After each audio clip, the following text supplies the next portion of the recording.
Hello friends, હું દીપ્તિ વ્યાસ અને તમારું સ્વાગત છે ઇંગ્લિશ ગ્રામરના લેક્ચરમાં। વિદ્યાર્થી મિત્રો, આપણે ભણી રહ્યા છીએ ઇંગ્લિશ ગ્રામરમાં પ્રિપોઝિશન્સ, નામ યોગી અવયવ। વિદ્યાર્થી મિત્રો, આજના લેક્ચરની અંદર આપણે જે પ્રિપોઝિશન ભણવાના છે ટોટલ 3 પ્રિપોઝિશન છે। થ્રુ, THROUGH, થ્રુ એટલે માંથી, ફ્રોમ એટલે માંથી અથવા થી, અને TO2 એટલે ની તરફ।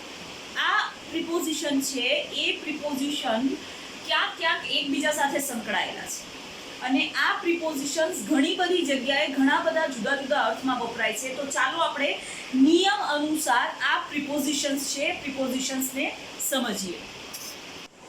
સૌથી પહેલું પ્રિપોઝિશન વિદ્યાર્થી મિત્રો એ છે ટ્રુ। ટ્રુ એટલે માંથી।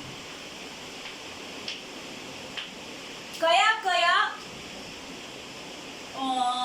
અર્થમાં થ્રુ ઉપયોગમાં લેવાય? સૌથી પહેલું, કોઈ એક વસ્તુ છે એ વસ્તુની અંદરથી શરૂઆતથી લઈને છેડા સુધી જ્યારે આરપાર જવાની અથવા તો પસાર થવાની વાત આવે ત્યારે થ્રુ વપરાય છે। દાખલા તરીકે આવી રીતે કોઈ ટનલ છે, આ એનો છેડો છે, તો આ ટનલમાંથી અહીંયાથી પસાર થઈને બીજી બાજુએ બહાર નીકળવાના અર્થમાં। એક કોઈ બંધ આવૃત્તિ છે, બંધ આકૃતિ છે, એ આકૃતિના એક છેડેથી શરૂ કરી અને બીજા છેડામાંથી બહાર નીકળવાના અથવા તો પસાર થવાના અર્થમાં જ્યારે તમારે વાપરવું હોય ત્યારે તમારે ટ્રુ વાપરવાનું। ઉદાહરણ કેવી રીતે થશે? તો હું એક વાક્ય બોલું કે ટ્રેન છે એ ટનલમાંથી પસાર થઈ। ટનલ એક બંધ આવૃત્તિ છે જે પર્વતને તોડીને બનાવવામાં આવે છે। તો વાક્ય કેવી રીતે બનશે? તો વાક્ય આ રીતે બનશે: the train passed through tunnel. Train છે એ ટ્રેન ટનલમાંથી પાસ થઈ। ટનલ પર્વતને કોતરીને એક છેડાથી બીજા છેડામાં ખડકને કોતરીને બનાવવામાં આવે છે। તો શરૂઆત કરી એક જગ્યાએથી, એન્ટર થઈ, ટ્રેન દાખલ થઈ અને બીજા છેડેથી બહાર નીકળી ગઈ, એ રીતે। પછી એવી રીતે કોઈ બંધ આકૃતિમાંથી પસાર થવાના અર્થમાં, મતલબ કે બે છેડેથી ખુલ્લી હોય બાકી રીતે બંધ હોય, એ રીતે।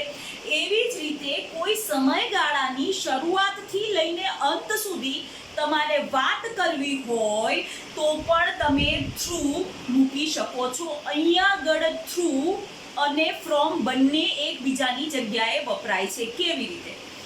તો હું તમને વાત કરું તો એક વાક્ય બોલું કે તેણે સોમથી શુક્ર કામ કર્યું। હવે સોમથી શુક્ર એ સમયગાળો બતાવ્યો છે। વાક્ય કેવી રીતે બનશે?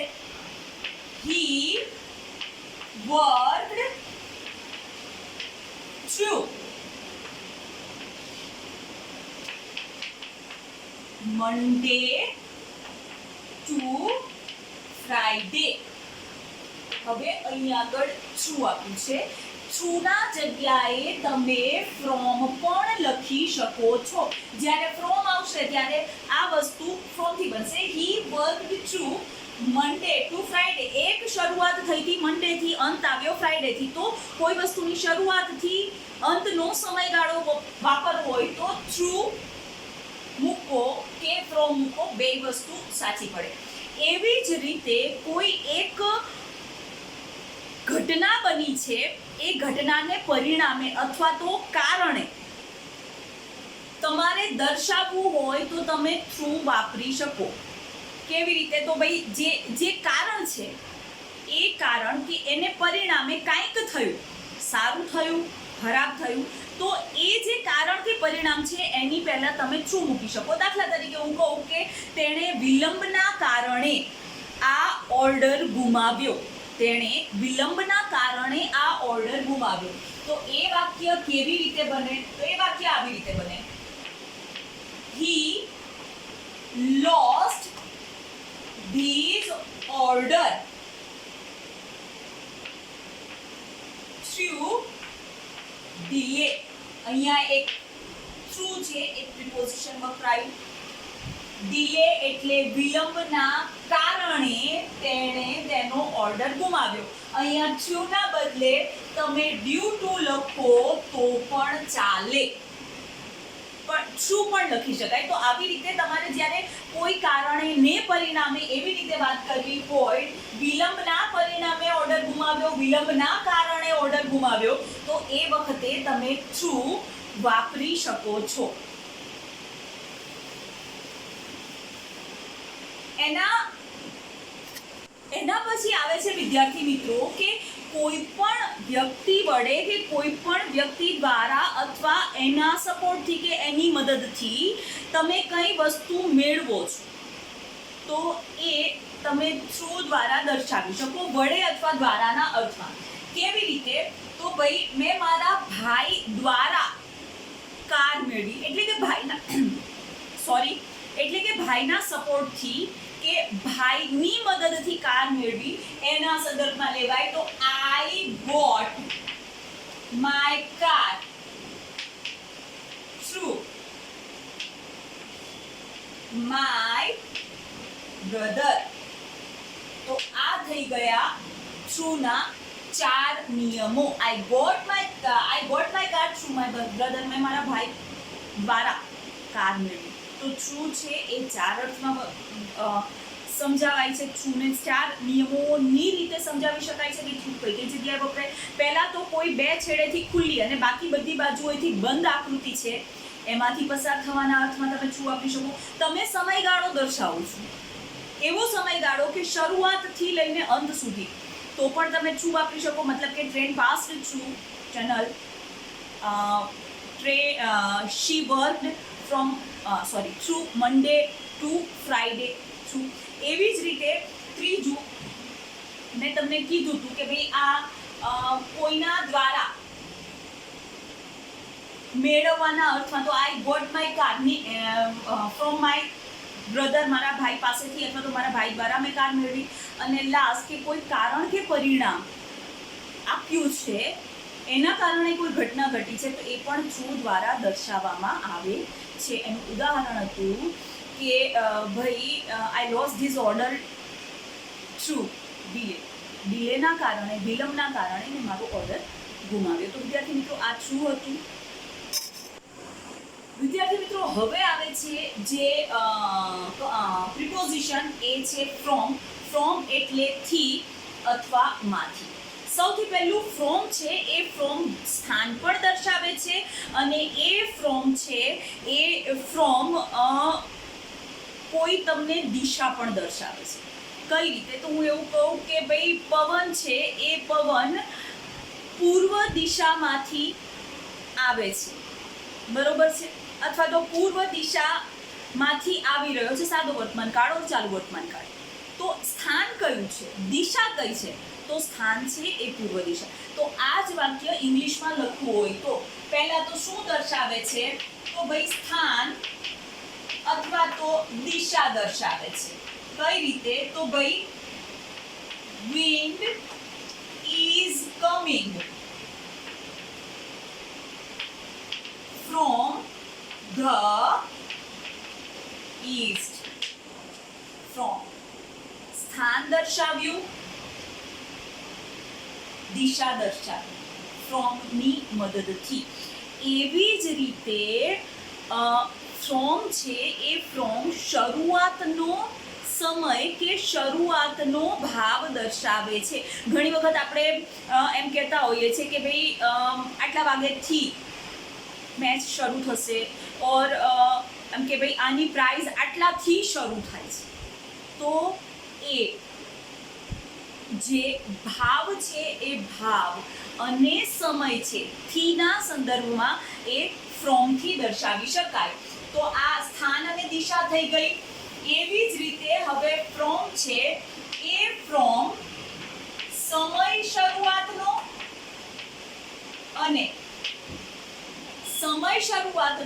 અને શરૂઆતનો ભાવ દર્શાવે છે. કેવી રીતે? તો સમય લઈ લઈએ. તો હું એવું કહું કે meeting starts from 10 onwards. Meeting 10 વાગ્યાથી શરૂ થશે. તો કેવી રીતે? તો ભાઈ meeting start from 10 onwards. From 10 વાગ્યાથી શરૂઆતનો સમય બતાવે છે, 10 વાગ્યાથી શરૂ થશે એટલા માટે સમયની પહેલા ફ્રોમ મૂક્યું. એવી જ રીતે કોઈ ભાવની શરૂઆત થતી હોય, ઘણી બધી જગ્યાએ આપણે એવા બોર્ડ વાંચતા હોય છે, પ્રાઇસ સ્ટાર્ટ્સ ફ્રોમ 199, ભાવ 199 થી શરૂ થાય છે, 199 થી શરૂ થાય છે, પછી રેન્જ એની વધતી જાય છે. તો ભાવ માટે શરૂઆતનો ભાવ તમારે દર્શાવવો છે. તો આના માટે આ રીતે આવશે કે ભાઈ પ્રાઇસ સ્ટાર્ટ્સ ફ્રોમ ₹199. ભાવ છે અથવા તો પ્રાઇસ છે એ 199 રૂપિયાથી શરૂ થાય છે. તો આ વસ્તુ થઈ ગઈ ફ્રોમ. એવી જ રીતે વિદ્યાર્થી મિત્રો ફ્રોમ છે, ફ્રોમ સમયગાળો પણ દર્શાવે છે. કેવી રીતે? તો ભાઈ તેણે 2 થી 4 વચ્ચે વાંચ્યું. સમયગાળો 2 થી 4 વચ્ચે, બરોબર, સમયગાળો દર્શાવે. તો આ વસ્તુ કેવી રીતે થાય? સમયગાળો દર્શાવવા માટે he read from 2 to 3 PM. તેણે બપોરના 2 થી 3 વચ્ચે વાંચ્યું. તો 2 થી 3 વચ્ચે જે 1 કલાકનો સમયગાળો છે એ તમે ફ્રોમ અને બંને આંકડા વચ્ચે જે કલાકના આંકડા દર્શાવે છે એ આંકડા વચ્ચે તમારે ટુ મૂકવાનું. તો આ વસ્તુ થઈ ગઈ સમયગાળો.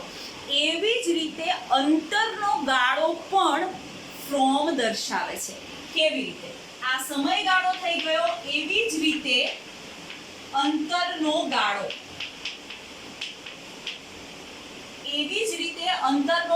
દર્શાવે છે. દાખલા તરીકે એવી રીતે વાત બને કે ભાઈ મારી શાળાથી ઘર 2 કિલોમીટર દૂર છે. મારી શાળાથી ઘર 2 કિલોમીટર દૂર છે. તો એ કેવી રીતે થશે? તો ભાઈ my house is 2 kilometer away from my school. From આ અંતર બતાવી દીધું. કેટલું અંતર બતાવ્યું? 2 કિલોમીટર. 2 કિલોમીટર. કોની વચ્ચે અંતર આવ્યું વિદ્યાર્થી મિત્રો? માય હાઉસ અને માય સ્કૂલ, એની વચ્ચેનું અંતર ફ્રોમ થી દર્શાવી શકાય છે. 2 વસ્તુનું અંતરનો ગાળો દર્શાવવાનો છે. કઈ 2 વસ્તુ છે? શાળા અને સ્કૂલ. કેટલું અંતર છે? 2 કિલોમીટરનું. તો આ રીતે અંતર દર્શાવે છે. સાથે સાથે ફ્રોમ છે એ ફ્રોમ કોઈ પણ રોગથી પીડાવાના અર્થમાં દર્શાવે છે.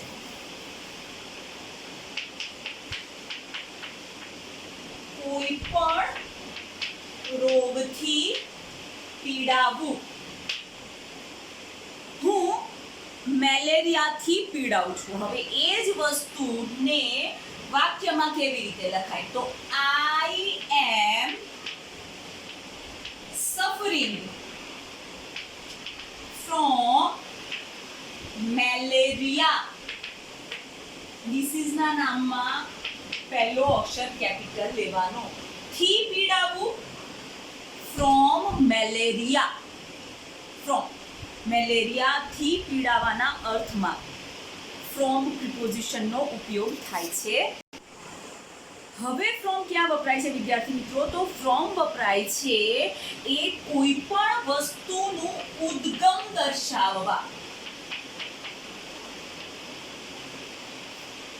ઉદ્ગમ એટલે નદીનું ઉદ્ગમ હોય કે આ નદી અહીંથી શરૂ થાય છે. ગંગા નદી સ્ટાર્ટ ફ્રોમ ગંગોત્રી. ગંગોત્રી એનું ઉદ્ગમ છે, ગંગા નદીનું મુખ છે, બરોબર, ત્યાંથી ગંગા નદી શરૂ થાય છે. ઓકે, તો આ ફ્રોમ થઈ ગયું. મે બી હું કદાચ રોંગ પણ હોઉં, પણ કોઈ પણ નદીનું ક્યાંક ઉદ્ગમ સ્થાન હોય, બરોબર છે. એવી જ રીતે કોઈ તમે પૂછે કે તમે ક્યાંથી છો? Where are you from? Where are you from? Question mark. તમે ક્યાંથી આવો છો અથવા તો તમે ક્યાંના છો, તો એ ક્વેશ્ચન આવી રીતે પૂછાય. Where are you from? Question mark. આ તમારું ઉદ્ગમ પૂછ્યું કે તમે મૂળ ક્યાંના છો. હવે હું શું જવાબ આપીશ? આઈ એમ ફ્રોમ રાજકોટ. હું રાજકોટની છું. આઈ એમ ફ્રોમ રાજકોટ. હું રાજકોટની છું. તો આ વસ્તુ ઉદ્ગમ દર્શાવે છે. એવી જ રીતે વિદ્યાર્થી મિત્રો, એક આવે છે કોઈ પણ પરિસ્થિતિ હોય એમાં બદલાવ માટે. કોઈ એક ભાષામાંથી બીજા ભાષામાં રૂપાંતર કર્યું, ટ્રાન્સલેશન કર્યું, એ બદલાવ થયો. કોઈ એક રંગમાંથી બીજા રંગમાં રૂપાંતર થયું, એ બદલાવ થયો. કોઈ એક અવસ્થામાંથી બીજી અવસ્થામાં રૂપાંતર થયું, એ બદલાવ થયો. તો આવા વાક્યો જ્યારે બનાવવાના હોય ને ત્યારે ફ્રોમ ધીઝ ટુ ધીઝ આવે. કેવી રીતે? તો ભાઈ વાક્ય એવી રીતે બને કે ભાઈ શી translates these essay from Spanish to English. From Spanish to English. Spanish માંથી ઇંગ્લિશમાં તેણે આ નિબંધનું ભાષાંતર કર્યું છે. તો આ એક બદલાવના અર્થમાં. Colours of the chemical turns, TURNS એટલે ફર્યો. Colour of the chemical turns from blue to green. ભૂરામાંથી લીલો કલર બન્યો. From blue to green. These girl turn from ugly to beautiful. આ છોકરી છે એ કદરૂપામાંથી સુંદર બની. તો આ વસ્તુ, કોઈ એક વસ્તુમાં પરિવર્તન આવે ને એકમાંથી બીજામાં, ત્યારે પ્રિપોઝિશન તરીકે ફ્રોમ વપરાય છે. એવી જ રીતે વિદ્યાર્થી મિત્રો, પરિસ્થિતિમાં બદલાવ હતો એવી જ રીતે જ્યારે કોઈ વસ્તુમાંથી કોઈ વસ્તુની બાદબાકી કરવાની હોય ને ત્યારે પણ ફ્રોમ વપરાય. કેવી રીતે? તો ભાઈ જ્યારે તમે 13 માંથી 3 બાદ કરો છો, 13 માંથી 3 બાદ કરો છો તમને 10 મળે છે. 2 માંથી 1 બાદ કરો છો તમને 1 મળે છે. બાદબાકી કરવી હોય ત્યારે તમારે કઈ રીતે એ વાક્ય લખાય? તો ભાઈ when you subtract 3 from 13, you will get 10. હવે 13 માંથી 3 ની બાદબાકી કરી એ વસ્તુ ઇંગ્લિશમાં ઊંધી લખવાની. 3 from 13, 13 માંથી 3. તો આ વસ્તુ થઈ ગઈ વિદ્યાર્થી મિત્રો બાદબાકી ના સંદર્ભમાં ફ્રોમ વપરાય છે. જ્યારે તમે ગુજરાતીમાં બોલો છો તો મોટો આંકડો પહેલા બોલવો પડે અને પછી નાનો આંકડો કે 13 માંથી 3. પણ જ્યારે તમારે ઇંગ્લિશ લખવાનું છે ત્યારે તમારે લખવાનું છે 3 from 13, પર્ટિક્યુલર બાદબાકી કરવાના અર્થમાં.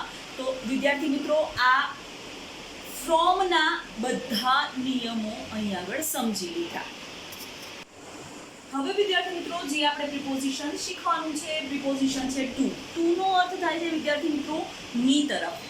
ટુ અત્યારે મેં બોર્ડ પર લખી દીધું છે કે ભાઈ કયા વાક્યોમાં તમે ટુ પ્રિપોઝિશન તરીકે વાપરી શકો. આટલી બધી રીતે ટુ પ્રિપોઝિશન તરીકે વપરાય છે. એમાં સૌથી પહેલું સ્થાન. ટુ છે એ ટુ સ્થાન દર્શાવે છે. કેવી રીતે સ્થાન દર્શાવે છે વિદ્યાર્થી મિત્રો? તો હું લખું કે હું સ્કૂલે જાઉં છું. હવે સ્થાન કયું થયું? સ્કૂલ. તો એ વાક્ય કેવી રીતે બનશે સ્થાન માટે? I go to school. આ ટુ જે સ્થાન દર્શાવે છે. I go to school, I went to market, હું માર્કેટ ગઈ હતી. તો એ જે જગ્યા છે એ જગ્યાની આગળ તમે ટુ મૂકો છો એટલે એ જે કોઈ ક્રિયા છે એ ક્રિયા એ સ્થળ તરફની ક્રિયા દર્શાવે છે. એવી જ રીતે દિશા દર્શાવે છે.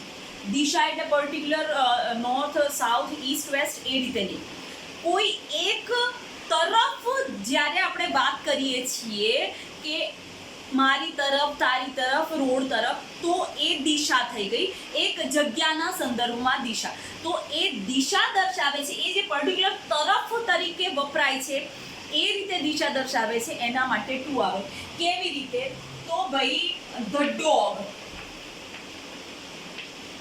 ran to us. કૂતરો અમારી તરફ દોડ્યો. તો અમારી તરફ એટલે અમારી તરફ જે દિશા હતી, અમે જે દિશામાં હતા એ દિશામાં કૂતરો દોડ્યો. તો આ દિશા દર્શાવે છે.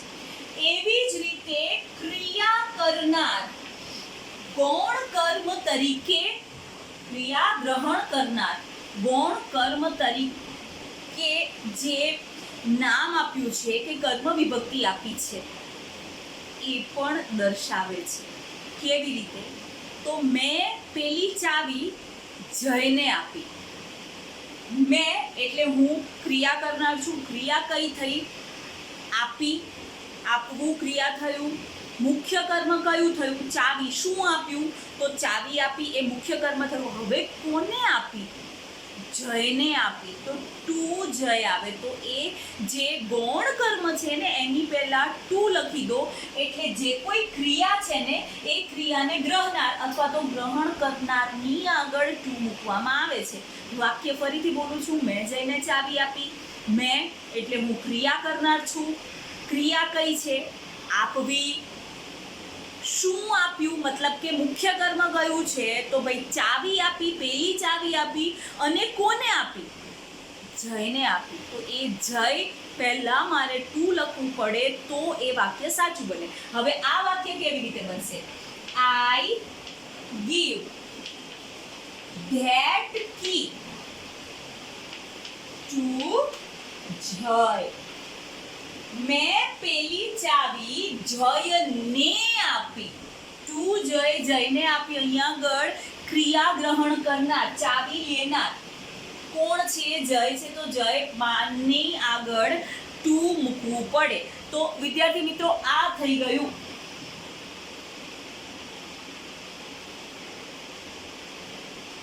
ગૌણ કર્મ. સમય ગૌણ કર્મ દર્શાવતા નામની આગળ ગૌણ કર્મ દર્શાવતા નામની આગળ ટુ મૂકીએ છીએ એટલે એ ક્રિયાને ગ્રહણ કરનાર થઈ જાય.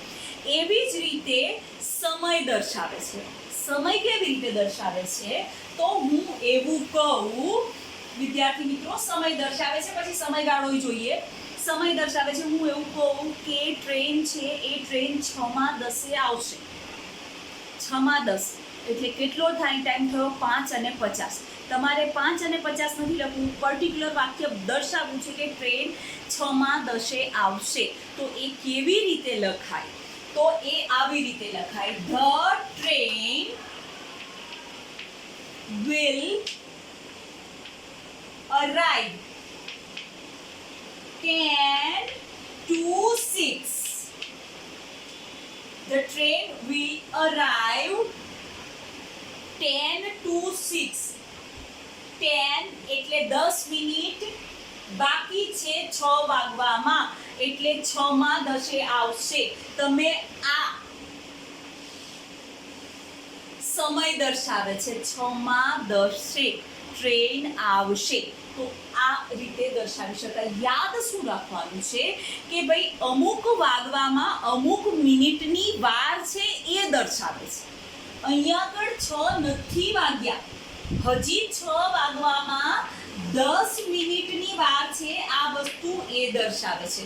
તો જ્યારે અમુક મિનિટની વાર છે, અમુક વાગવામાં, અમુક દિવસોની વાર છે, પર્ટિક્યુલર કોઈ ઓકેઝન આવવામાં, ત્યારે તમારે ટુ મૂકવામાં આવે છે. દાખલા તરીકે હું એવું કહું કે ભાઈ 2 દિવસ પછી, કાલે શુક્રવાર, શનિવાર, હા, 2 દિવસ પછી રવિવાર છે. તો કેવી રીતે લખાય? 2 days to go Sunday. 2 days to go. Sunday આવવામાં 2 દિવસની વાર છે. તો સેમ વસ્તુ અહીં આગળ 10 to 6 6 વાગવામાં 10 દિવસની વાર છે. તો આ વસ્તુ 2 days go to Sunday એ રીતે આવશે, અથવા તો 2 days to Sunday. ગો કાઢી નાખો, 2 days to Sunday એ રીતે આવશે. એવી જ રીતે બીજું કહીએ તો ભાઈ 15 to 4 4 વાગ્યામાં 15 મિનિટની વાર છે, બરોબર છે. એટલે કે કેટલા વાગશે? 4 વાગ્યામાં 15 મિનિટની વાર એટલે 3:45. તો એ રીતે સમય દર્શાવે છે. એવી જ રીતે સમયગાળો દર્શાવે છે. જેમ મેં તમને ફ્રોમમાં કીધું હતું, એ ફ્રોમમાં બે જે સમય આપ્યા છે એની વચ્ચે તમે ટુ મૂકો છો. તો એક વસ્તુ યાદ રાખજો, જ્યારે તમે સમયગાળો દર્શાવો છો ત્યારે શરૂઆતમાં ફ્રોમ મૂકી, પછી સમય એટલે કે કલાક આપ્યો છે, પછી ટુ મૂકી અને પછી પાછો કલાક મૂકવાનો. દાખલા તરીકે હું એવું કહું, પાછળનું જ વાક્ય લઈ લઉં. તેણે 2 થી 3 વાંચ્યું. સમયગાળો કેટલો થયો? 2 થી 3. તેણે 5 થી 6 વાંચ્યું. તેણે 5 થી 8 વાંચ્યું. સમયગાળો કેટલો થયો? 5 થી 8 3 કલાક. તો એ વાક્ય કેવી રીતે બને? એ વાક્ય એવી રીતે બનશે, હી read, ભૂતકાળ છે, he read from 5 to 6. તેણે 5 થી 6 વાંચ્યું. તો આ વસ્તુ સમયગાળો દર્શાવે છે. સમય આ રીતે દર્શાવે છે, મિનિટ ટુ અવર. જેટલા મિનિટ બાકી હોય એટલી મિનિટ લખવાની, ને જેટલા વાગવાની તૈયારી હોય એ અવર લખવાનો. તો આ સમય દર્શાવ્યો, ચોક્કસ સમય, અને સમયગાળો દર્શાવે છે તો ફ્રોમ 5 to 6. અહીં આગળ 10 days to go. 10 days to Sunday. રવિવાર આવવામાં 10 દિવસની વાર છે. હવે જનરલી 7 દિવસનું અઠવાડિયું હોય તો આપણે 10 દિવસ ના લખીએ ને એવી રીતે લખીએ. તો અહીં આગળ શું થશે? 4 days to Sunday. રવિવાર આવવામાં 4 દિવસની વાર છે. એ સંદર્ભમાં તમારે લેવાનું. હવે પછી અહીં આગળ આશરે સંખ્યા દર્શાવે છે. આશરે સંખ્યા એટલે એવી રીતે બોલીએ કે ત્યાં 10 થી 15 લોકો હાજર હતા. તો 10 થી 15 કેવી રીતે થાય? તો ભાઈ there were 10 to 15 people were present.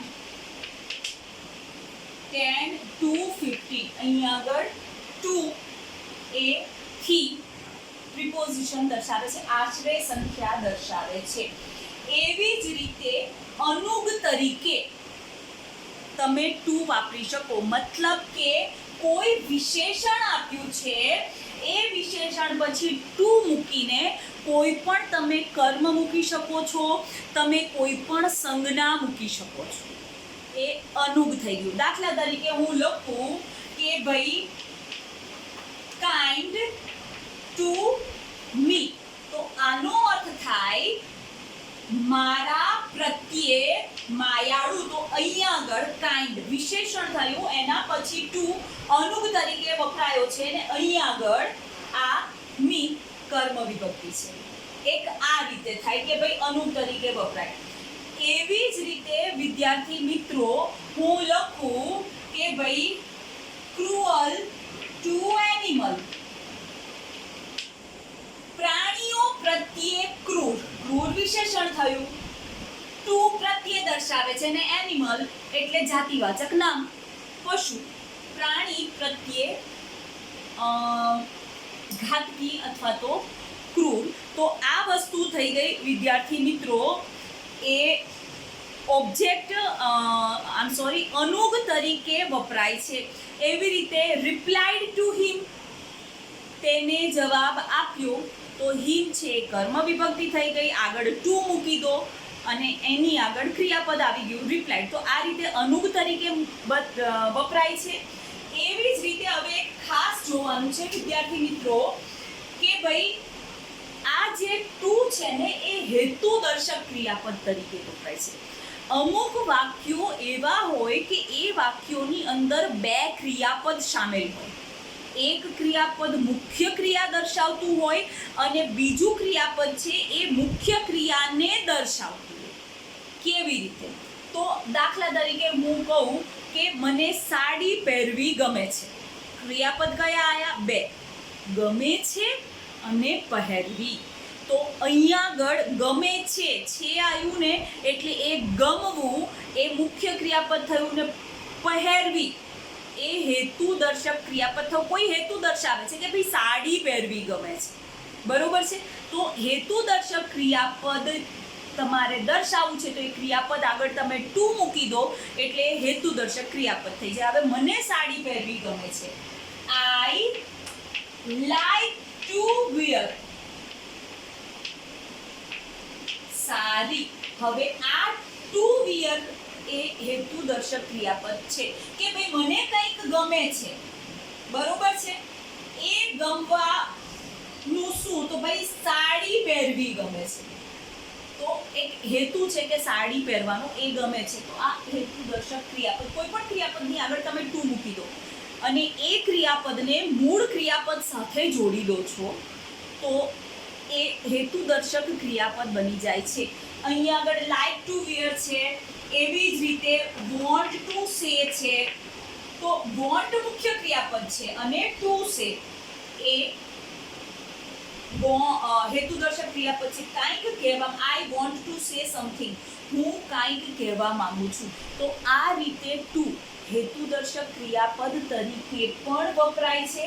અને એવી જ રીતે લાસ્ટ પોઈન્ટ છે વિદ્યાર્થી મિત્રો, પદથી ઉપર કે નીચે દર્શાવવા માટે ટુ વપરાય છે. પદથી કોઈ પણ પોસ્ટ છે ને એનાથી ઉપર કે નીચે, દાખલા તરીકે સિનિયર ટુ મી,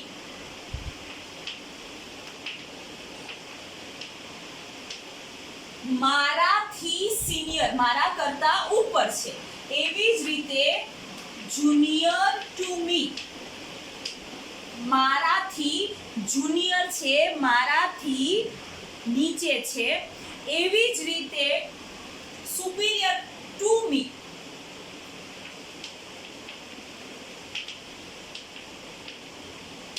મારાથી ચડિયાતું. અહીંયા આગળ તમે ટુ મીની જગ્યાએ કોઈ પણ નામ, સંજ્ઞા લખી શકો છો. એવી જ રીતે ઇન્ફિરિયર ટુ મી, મારાથી ઉતરતું. અને એવી જ રીતે પ્રિયોર ટુ મી એટલે મારાથી આગળ. તો આ વસ્તુ, આ બધી જ પોસ્ટ છે, પદ છે.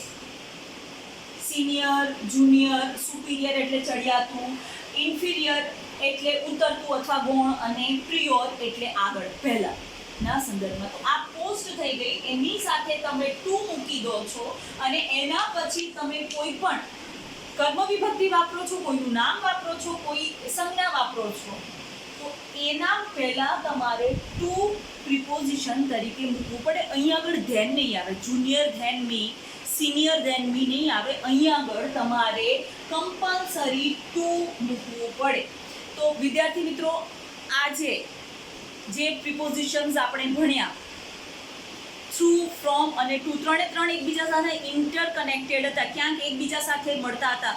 ફ્રોમ ધીઝ ટુ ધીઝ, ફ્રોમે આવ્યું અને ટુ પણ આવ્યું, or I get benefit from it or through it. તો બે ક્યાંક સરખા થઈ જાય છે. તો અહીંયા આગળ આ પ્રિપોઝિશન્સ 3 પૂરા થાય છે. નેક્સ્ટ લેક્ચરની અંદર ફરીથી મળીશું નવા પ્રિપોઝિશન સાથે. ત્યાં સુધી take care, B happy and good bye.